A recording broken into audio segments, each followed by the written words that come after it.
ओम नमः शिवाय। दोस्तों, हमारे YouTube चैनल भक्ति सागर में आपका बहुत बहुत स्वागत है। दोस्तों, आज हम माता वैष्णवी देवी की अमर कथा सुनाएंगे। दोस्तों, वैष्णो देवी उत्तरी भारत के सबसे पूजनीय और पवित्र स्थलों में से एक है। यह मंदिर पहाड़ पर स्थित होने के कारण अपनी भव्यता व सुंदरता के कारण भी प्रसिद्ध है। वैष्णो देवी भी ऐसे ही स्थानों में एक है जिसे माता का निवास स्थान माना जाता है। मंदिर 5200 फीट की ऊंचाई और कटरा से लगभग 14 किलोमीटर की दूरी पर स्थित है। हर साल लाखों तीर्थ यात्री मंदिर के दर्शन करते हैं। यह भारत में तिरुमला वेंकटेश्वर मंदिर के बाद दूसरा सर्वाधिक देखा जाने वाला धार्मिक तीर्थ स्थल है। ऐसे तो माता वैष्णो देवी के संबंध में कई पौराणिक कथा है। माता वैष्णो देवी की एक कथा। मान्यता अनुसार एक बड़ा पहाड़ों वाला माता ने अपने एक परम भक्त पंडित श्रीधर की भक्ति से प्रसन्न होकर उनकी लाज बचाई और पूरे सृष्टि को अपने अस्तित्व का प्रमाण दिया। वर्तमान कटरा कस्बे से 2 किलोमीटर की दूरी पर स्थित हवालिया गांव में वैष्णवी के परम भक्त श्रीधर रहते थे। वह ने संतान होने से दुखी रहते थे। एक दिन उन्होंने नवरात्रि पूजन के लिए कुंवारी कन्याओं को बुलवाया। माँ वैष्णो कन्या के रूप में उन्हीं के बीच में आ बैठी। पूजन के बाद सभी कन्याएं तो चली गईं, पर माँ वैष्णो देवी वही रही और श्रीधर से बोली, सबको अपने घर भंडारे का निमंत्रण दे आओ। श्रीधर ने उस दिव्य कन्या की बात मान ली और आसपास के गांव में भंडारा का संदेश पहुंचा दिया। वहां से लौटकर आते समय गुरु गोरखनाथ व उनके शिष्य बाबा भैरवनाथ जी के साथ उनके दूसरे शिष्यों को भी भोजन का निमंत्रण दिया। भोजन का निमंत्रण पाकर सभी गांववासी अचंभित थे कि वह कौन सी कन्या है जो इतने सारे लोगों को भोजन करवाना चाहती है। इसके बाद श्रीधर के घर में अनेक गांववासी आकर भोजन के लिए एकत्रित हुए। तब कन्या रूपी माँ वैष्णो देवी ने एक विचित्र पात्र से सभी को भोजन करवाना शुरू किया, भोजन परोसना शुरू किया। भोजन परोसते हुए जब वह कन्या भैरवनाथ के पास गई तब उसने कहा कि मैं तो खीर पूड़ी की जगह मांस भक्षण और मदिरा पान करूंगा। तब कन्या रूपी माँ ने उसे समझाया कि यह ब्राह्मण के यहाँ का भोजन है, इसमें मांसाहार नहीं किया जाता। किंतु भैरवनाथ ने जानबूझकर अपनी बात पर अड़ा रहा। जब भैरवनाथ ने उस कन्या को पकड़ना चाहा, तब माँ ने उसके कपट को जान लिया। माँ वायु रूप में बदलकर त्रिकुट पर्वत की ओर उड़ चली। भैरवनाथ भी उनके पीछे गया। माना जाता है कि माँ की रक्षा के लिए पवन पुत्र हनुमान भी थे। मान्यता के अनुसार उस वक्त भी हनुमान जी माता की रक्षा के लिए उनके साथ ही थे।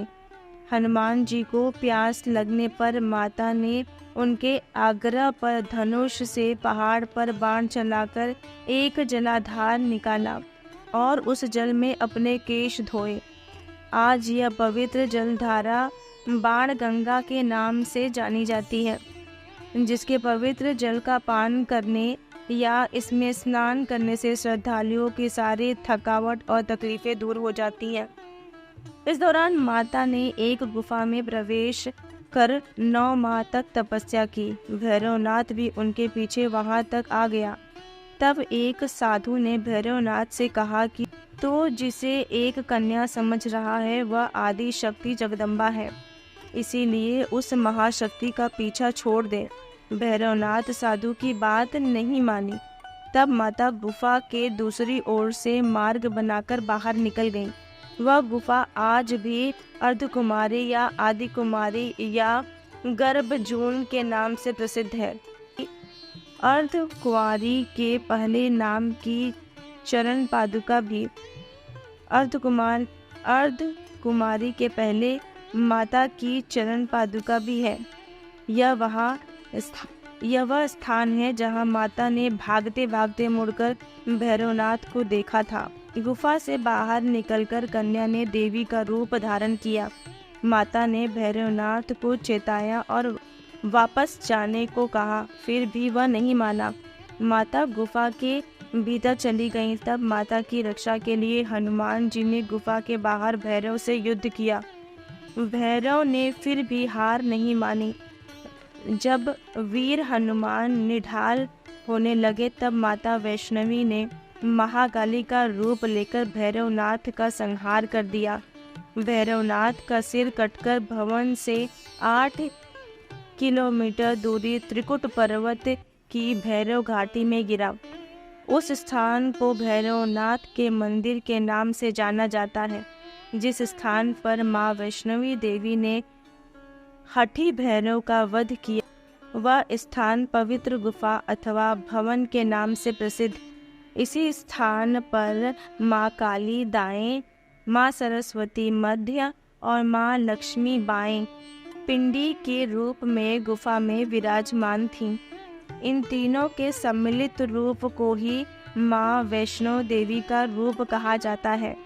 इन 3 भव्य पिंडियों के साथ कुछ श्रद्धालु भक्तों एवं जम्मू कश्मीर के भूतपूर्व नरेशों द्वारा स्थापित मूर्तियां एवं यंत्र इत्यादि हैं।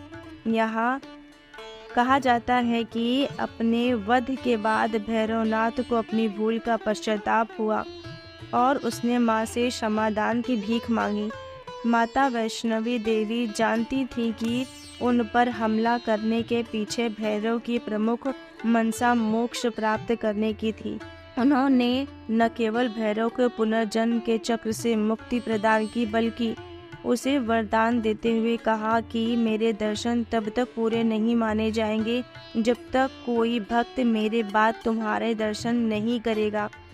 उसी मान्यता के अनुसार आज भी भक्त माता वैष्णवी देवी के दर्शन करने के बाद 8 किलोमीटर की खड़ी चढ़ाई चढ़कर भैरवनाथ के दर्शन करने को जाते हैं। इस बीच वैष्णवी देवी ने 3 पिंड सहित एक चट्टान का आकार ग्रहण किया और सदा के लिए ध्यान मग्न हो गईं। इस बीच पंडित श्रीधर आधीर हो गए। वे त्रिकुटा पर्वत की ओर उसी रास्ते आगे बढ़े जो उन्होंने सपने में देखा था। अंततः वे गुफा के द्वार पर पहुँचे। उन्होंने कई विधियों से पिंडी की पूजा को अपनी दिनचर्या बना ली। देवी उनकी पूजा से प्रसन्न हुई। वे उनके सामने प्रकट हुई और उन्हें आशीर्वाद दिया। तब से श्रीधर के अनेक वंशज देवी माँ वैष्णवी की पूजा करते आ रहे हैं। दोस्तों, आपको ये सत्य घटना अगर अच्छी लगी हो तो कमेंट में जय माँ वैष्णो देवी ज़रूर लिखिएगा और मेरे चैनल को सब्सक्राइब कर लीजिएगा और नोटिफिकेशन को ऑन कर लीजिएगा ताकि ऐसी ही कहानियाँ आपको सबसे पहले मिलें। और मेरी वीडियो देखने के लिए आपका बहुत बहुत धन्यवाद।